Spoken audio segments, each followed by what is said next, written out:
नमस्कार, बहुत स्वागत आपका अनादि टीवी पर। मैं हूं आपके साथ पारुल। सीधा रुख करेंगे दिल्ली की खबरों का। दिल्ली में आज मतदान चल रहा है। विधानसभा चुनाव के लिए मतदान जारी है। 70 विधानसभा सीटों पर जनता चुनेगी प्रत्याशियों को। बड़ी संख्या में लोग जो हैं वोट डालने के लिए पहुंच रहे हैं। राजधानी में चप्पे चप्पे पर सुरक्षा के पुख्ता इंतजाम किए गए हैं। वहीं कुछ सीटें ऐसी हैं जहां अच्छा वोट कास्ट हुआ है, मतदान प्रतिशत अब तक अच्छा आया है। यानी सबसे ज्यादा अगर वोटिंग हम देखें तो अभी तक जो आंकड़ा सामने आया है वो है मुस्तफाबाद का। मुस्तफाबाद में इस वक्त सबसे ज्यादा मतदान हुआ है। 12.817% मतदान यहां पर दर्ज किया गया है। मुस्तफाबाद में दिल्ली दंगे के आरोपी ताहिर हुसैन को आम आदमी पार्टी ने कैंडिडेट बनाया है। वहीं भारतीय जनता पार्टी की तरफ से सिटिंग एमएलए चुनावी मैदान में है। करोल बाग की बात करें तो करोल बाग में इस वक्त सबसे कम मतदान हुआ है, 4.49%, और चांदनी चौक में 4.53% ही अब तक मतदान हुआ है। हालांकि उम्मीद की जा सकती है, समय अभी बहुत है, बाकी दिन अभी पूरा है। इसमें जो नंबर्स हैं वो बढ़ेंगे। वोटिंग कास्ट करने के जो परसेंटेज उसमें बढ़ोतरी होगी। आइए, हमारे सहयोगी विनोद रस्तोगी हमारे साथ जुड़े हुए हैं इस वक्त सीधा दिल्ली से। उनसे समझने की कोशिश करते हैं किस तरह का माहौल इस वक्त दिखाई दे रहा है। लोग वोट कास्ट करने पहुंच रहे हैं। विनोद, क्या बताएंगे? मुस्तफाबाद में दिल्ली की सीट पर सबसे ज्यादा मत पड़े हैं अभी तक, और बताया जा रहा है करोल बाग, चांदनी चौक, ये इलाके ऐसे हैं जहां पर अभी वोटिंग परसेंट कम है। क्या माहौल देख रहे हैं पोलिंग बूथ्स पर? और देखा जाए तो बहुत से पोलिंग बूथों पर मामला बहुत ठंडा चल रहा है, मगर बहुत जगह पोलिंग की गर्मी भी देखने को मिली। जी, जैसे कि देखा जाए मुस्तफाबाद में 12% से ज्यादा मत अब तक गिर चुका है। मगर अभी भी देखा जाए दिल्ली के बहुत से ऐसे क्षेत्र हैं जहां अभी भी मतदाता घर से निकलने में थोड़ी देरी लगा रहे हैं। आप मेरे पीछे देख रहे हैं नांगले जाट विधानसभा है। यहाँ की अगर बात की जाए तो ये 8% से ज्यादा मत अब तक लोग डाल चुके हैं। ये देखेंगे, ये मेरे पीछे जितनी जनसंख्या दिख रही है, ये सब लोग अपने अपने मत का इस्तेमाल करके आए हैं। ये अपना खुद फिंगर दिखा रहे हैं कि किस तरह से इन्होंने अपना मत किया, अपने मत का इस्तेमाल करा। हाँ दिखाओ जी। विनोद, जाहिर सी बात है, दिल्ली की हम बात करें तो ये भी आरोप थे कि लोगों को पहले उनके वहां जाकर उनके तोहफे दिए जा रहे हैं, उनको कुछ पैसे दिए जा रहे हैं, लिफाफे दिए जा रहे हैं, और उनके जो स्याही है वो पहले से लगा दी जा रही है। यानी जब वोट कास्ट करने हम जाते हैं, वो जो इंक लगाई जाती है वो पहले से। इनसे पूछिए जरा, ऐसा कुछ इनके साथ तो नहीं है? पहले से स्याही व्याही तो कोई लगा के नहीं गया था? ठीक है, हम कुछ मतदाताओं से बात करते हैं जो अपने मत का इस्तेमाल करके आए हैं। क्या नाम है आपका? शाहनवाज जी, आप अपने मत का इस्तेमाल करके आए हैं या पहले से किसी ने आपके मत पे उंगली पे स्याही लगाई थी? मैंने वोट डाला है। आपने वोट डाला है? किस टाइम अपना वोट डालने गए थे? सुबह 6:30 बजे। क्या नाम है आपका? शाहिद, आपने अपना मत का इस्तेमाल करा। ये जो आपकी स्याही लगी है, ये वहां लगी थी या किसी ने पहले लगाई है? अंदर ही लगाई है। कुछ ऐसे कभी कोई लोग आपके पास आए थे जिन्होंने क्या कहा कि कब हम आपके स्याही लगा देते, घर पे वोट पड़ जाएगा, ऐसा कुछ हुआ आपके साथ? ऐसा नहीं। पारुल, ये कई लोग कह रहे हैं कि ऐसा कुछ नहीं है, सिर्फ ये आरोप प्रत्यारोप का दौर रहा है। अच्छा, जो मुद्दे रहे वहां पर, खासतौर पर केजरीवाल ने यमुना में जहर मिलाने के आरोप लगाए, और उसके अलावा ये भी आरोप लगे यमुना की सफाई नहीं हुई है, पोल्यूशन बड़ा मुद्दा रहा। यहाँ जिस जगह पर, जिस पोलिंग बूथ या जिस विधानसभा क्षेत्र में आप हैं, इनसे पूछिए इन्होंने किस मुद्दे को ध्यान में रखते हुए वोट कास्ट किया है? आपने किन मुद्दों को देख के अपना मत का इस्तेमाल करा? जी, यहाँ पर बहुत सारे मुद्दे हैं, जैसे सफाई है, गलियां हैं, सीवर है, इसको देख के दिया जी वोट अपने। क्या लगता है कि यहाँ पे अगर आपने जैसे कहा सफाई है, सफाई व्यवस्था हो गई, सीवर व्यवस्था के पानी हो गए, अभी अरविंद केजरीवाल जी ने एक आरोप भी लगाया था कि हरियाणा से जो पानी आ रहा है उसमें जहर मिलाया गया है। क्या ये मुद्दा रहा है इसमें? जी, ये तो हम इस बात को नहीं बोल सकते, हम खुल के नहीं बोलेंगे जी। यहाँ पे जो पानी आता है जल बोर्ड का आता है या खरीद के पीते हैं? जी जी, जल बोर्ड का आता है। जल बोर्ड का आता है। जल बोर्ड का आता है। क्या लगता है कि ऐसा कुछ हुआ था? जी, तो अपनी अपनी पार्टी का अपने मुद्दे है जी, इस पर हम नहीं बोल सकते साहब, खुल के नहीं बोलेंगे। खुल के नहीं बोलेंगे? नहीं बोलेंगे। और जनता कह रही है ये सिर्फ एक मुद्दा है, राजनीतिक मुद्दा है, खुलकर हम नहीं बोलेंगे, क्योंकि पी जमुना जी का ही पानी रहे हैं। एक मुद्दा और जिसमें बार बार ये आरोप लगाए गए कि भ्रष्टाचार के आरोप केजरीवाल पर नहीं हैं, उन्हें जबरदस्ती परेशान किया गया, शीश महल का मुद्दा काफी ज्यादा उठा। तो ये भी कुछ ऐसे मुद्दे थे जिन पर जनता ने क्या मन बनाया है, ये जानने की भी हम कोशिश कर रहे थे। आप अगर पूछ पाए तो उनसे जरूर पूछिए कि अगर वो वोट कास्ट करने गए हैं तो उन्होंने कुछ और जो मुद्दे, जैसे वहां पर जो फ्रीबीज वाला मुद्दा है कि रेवड़ियां बांटने वाला मुद्दा, क्या इनको ध्यान में रखा? क्योंकि हर एक दल ने अपनी तरफ से रेवड़ियों के लिए बिग इंडियन सेल वाली फीलिंग आ रही थी कि यहाँ पे वो दे रहा है, वहां पे भी वो दे रहा है। तो इन जनता के मन में क्या वो फ्री वाली स्कीम का कोई नेचर रहा, उसको ध्यान में रखा इन्होंने? कुछ युवा बोलते रहे हमारे साथ, हम उनसे बात कर लेते हैं। क्या नाम है आपका? अदनान, आपने मत दिया, अपना वोट का इस्तेमाल किया, क्या मुद्दे रहे हैं? मुद्दा मेरा यह है कि हमारी कॉलोनी में विकास होना चाहिए। जो अब तक यहाँ का रघुवींदर चौकील आम आदमी पार्टी का विधायक है, उसने कोई भी हमारे कॉलोनी में काम नहीं कराया। जहाँ का भी अपना वो है रहने वाला, वहीं का उन्होंने काम कराया। ना यहाँ कोई आईपीएल की पाइपलाइन लगी गई थी, ना कोई सीवरा काम हुआ। आप देख सकते हैं यहाँ पे कितना कचरा हो रहा है सब जगह जगह। यहाँ पे कुछ भी ऐसा नहीं हुआ, विकास का कोई भी काम नहीं हुआ। हम चाहते हैं कि हमारा जो वोट डाला, हक में डाला, हमने डाला अपना रोहित शेट्टी भाई, तो हमारे हक के हिसाब से हमारा काम होना चाहिए। विकास के मुद्दे पे ही वोट डालना है हमको। धन्यवाद। बात की जाए अरविंद केजरीवाल जी पे बहुत बड़ा आरोप लगा है कि उन्होंने अपना शीश महल खड़ा कर लिया। क्या लगता है इस मुद्दे को भी लेकर आपने वोट किया है?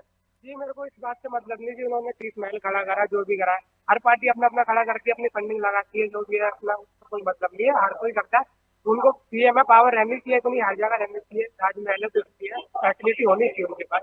जहाँ तक है मुझे अरविंद केजरीवाल से कोई भी वो नहीं है, जो भी काम करा बढ़िया करा। उनके नेता जो है वो ठीक नहीं, यानी कहीं ना कहीं आम आदमी पार्टी से आपको नाराजगी रही है? हाँ, कहीं ना कहीं नाराजगी है उनके नेताओं की। बाकी उनमें तो कोई भी नहीं है कुछ ऐसा कि ठीक है, बाकी लोगों से भी पूछिए, क्या अरविंद केजरीवाल से उनकी नाराजगी है या फिर वो अब चेंज चाहते हैं? क्या हमारे साथ एक मतदाता और है, उनसे बात करते हैं। क्या नाम है सर आपका? दिनेश कुमार जी, आप वोट डाल के आए हैं? वोट डाल के आए, किन मुद्दों को लेकर आपने वोट डाला? क्या मुद्दे रहे आपके?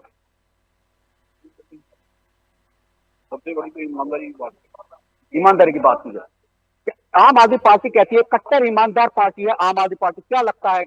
और जिस तरह से अरविंद केजरीवाल में भ्रष्टाचार के आरोप लग रहे हैं, क्या कहेंगे आप? सबसे बड़े ईमानदार है केजरीवाल, बच्चा बच्चा जानता है, यानी सबसे बड़े ईमानदार है।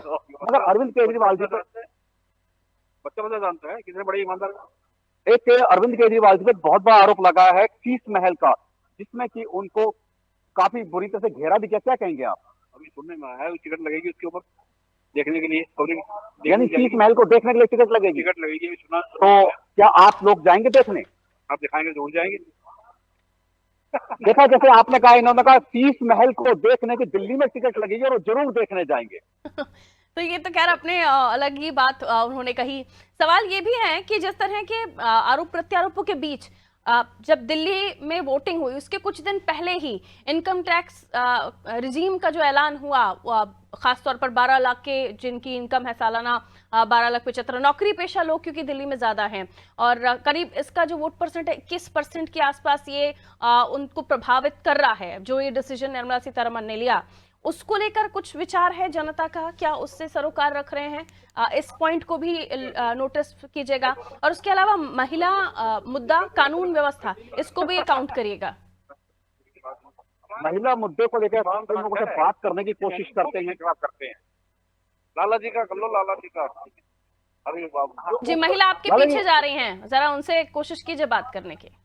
एक मिनट नहीं, वो शायद अपने मत का इस्तेमाल करने जा रही हैं जल्दी में। एक हमारे साथ वक्ता खड़े, उनसे बात करते हैं। क्या नाम है सर आपका?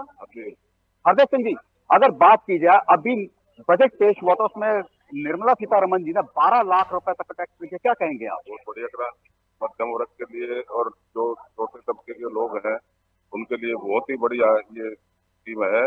जो 12 लाख की जो कमाई है साल की, जो उसके अंदर उन्होंने बहुत फायदा दिया है, और उसका बहुत ही फायदा लोगों को मिलेगा, क्योंकि लोगों को आजकल बचत नहीं है, काम भी नहीं है, काम भी मध्यम तबके के बिल्कुल काम खत्म। तो सरकारें आ रही हैं, जा रही हैं, ना सड़कों का ख्याल है, ना कूड़े का ख्याल है, कूड़े के अंबार लगे पड़े रहते हैं, बदबू आ रहती है, बाथरूम सब बेकार है, कहीं लैट्रिन पड़ी रहती है, कोई फायदा नहीं है।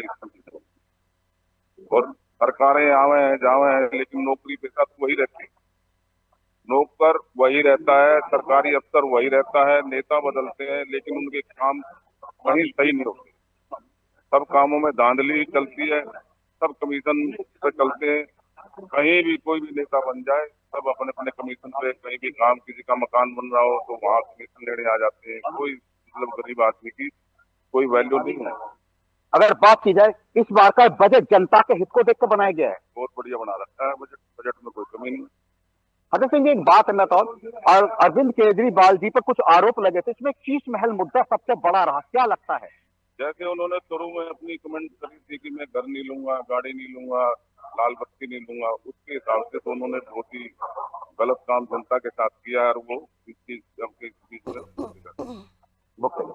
पारुल जी, सीधे सीधे जनता कह रही है कि कहीं ना कहीं मुद्दा रहा है, और जो जी। बजट है, बजट से जनता कहीं ना कहीं संतुष्ट भी नजर आ रही है। बिल्कुल, तो ये सारे मुद्दे हैं जिनको लेकर हम देख रहे हैं कि दिल्ली की जनता अपने जहन में ये बातें रख रही है। इसके अलावा राजनीति भी बहुत हुई। आपने देखा कि किस तरीके से जो आतिशी हैं उन्होंने भी आरोप लगाए थे कई सारे, और सीएम आतिशी देर रात गाड़ी में भी घूमकर दिखाई दी, लोगों के साथ प्रचार प्रसार में भी जुटी रही। वहां पर ये भी आरोप लगे कि सीएम आतिशी ने कुछ लोगों के साथ मिलकर बीजेपी के जो कार्यकर्ता हैं उनको डराने का काम किया। इस तरह की बातें भी हुई। अब ये सारी चीजें एंड मौके पर आना, जाहिर सी बात है कि जाहिर सी बात है न्यूज में सारी चीजें आई, लोगों को पता चली, उन तक ये संदेश गया। ये क्या किसी तरह से कुछ प्रभावित किया इन बातों ने कि भड़काने का काम कर रहे हैं? या फिर अगर हम आम आदमी पार्टी की बात करें तो उन्हीं की तरफ से आरोप लगे कि बीजेपी प्रशासन का इस्तेमाल करेगी, पुलिस का इस्तेमाल करेगी?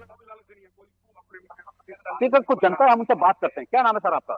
नंदलाल। नंदलाल जी, अब कल तक अगर देखा जाए तो आम आदमी पार्टी के सीएम हैं, उन्होंने आरोप लगाया था कि भारतीय जनता पार्टी के गुंडे कहीं ना कहीं जनता को डराने का काम कर रहे हैं, वोट डलवाने से रोक रहे हैं। क्या ऐसा कुछ महसूस हो रहा है? नहीं, ये नहीं है।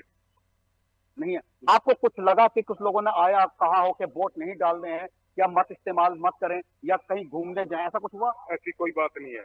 या आप अपनी तरफ से शिक्षा वोट डाल रहे हैं? हाँ सही, ऐसी कोई दिक्कत नहीं। पर काम सही करे हैं। जो ये ऊपर के है ना चमचे, ये नाश कर देते हैं। वो केजरीवाल को कोई अपना लालच नहीं है मैं शीश महल बनाऊं या कुछ ले, उसको पैसे से कोई प्यार नहीं है। वो ऐसा बंदा नहीं है, वो सही आदमी है। वो जो ऊपर के हैं नेता बन जाते हैं, वो ऐसी गलती कर देते हैं। वो नाप की जड़ तो वही है। कुछ लोग पक्ष में है, कुछ विपक्ष में है। बाकी लोगों को एक बात ये भी लोग कह रहे हैं कि नहीं ऐसा कुछ नहीं है, बस सब अपना इस्तेमाल कर रहे हैं और इस तरह का कोई मामला तक सामने नहीं आया। बिल्कुल, फिलहाल जो खबरें निकलकर सामने आ रही हैं, एक ही भी आरोप लगा कि खासतौर पर मुस्तफाबाद, जहां के अब हम जिक्र कर रहे थे, 12% तक अभी तक मतदान वहां पर हुआ है, सबसे ज्यादा वोट कास्ट। दिल्ली दंगों के आरोपी को टिकट दिया। इस तरह के जो मामले हैं या इस तरह के जो बातें हैं, क्या ये जनता के जहन में उतरती हैं या कोई ऐसा नैरेटिव क्रिएट करती हैं? क्या लगता है आपको? जनता से बात करते हैं, देखते हैं एक बार। जी, आज कुछ लोगों से और ऊपर होती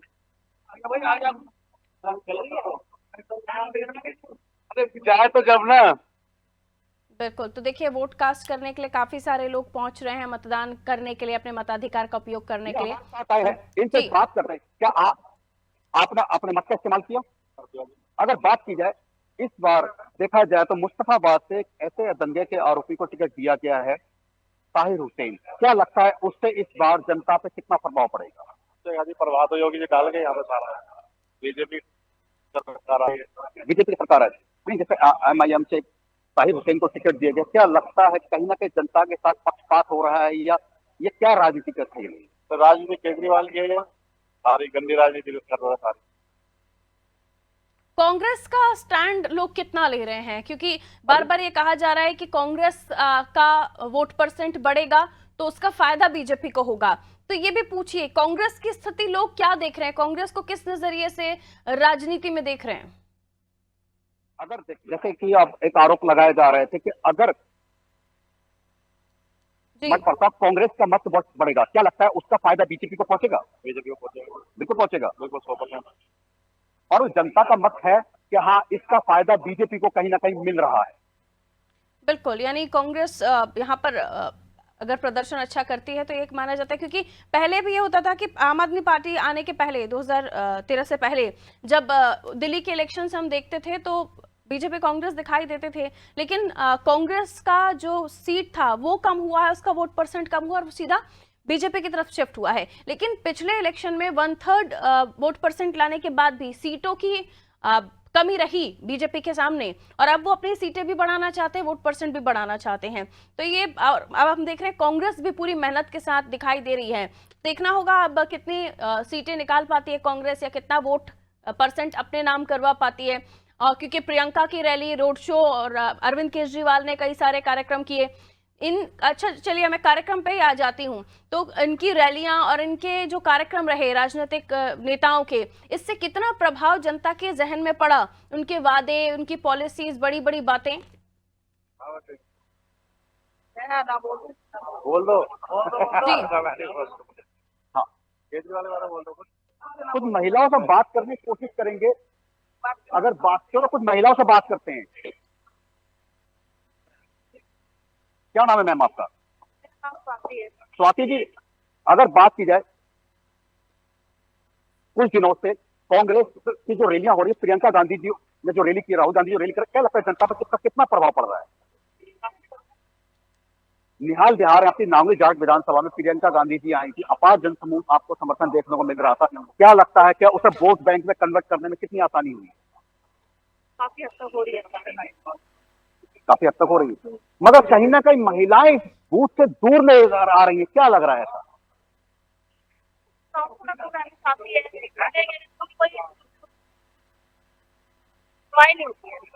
भी आपने खुद कहा कि हाँ इसका फायदा मिलेगा, मगर महिलाएं ही बूथ से दूर है तो कैसे फायदा होगा?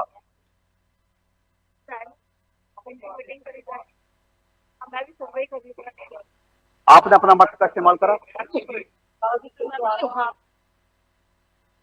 क्या मुद्दे रहे, किन मुद्दों को लेकर आप अपने वोट का इस्तेमाल करा?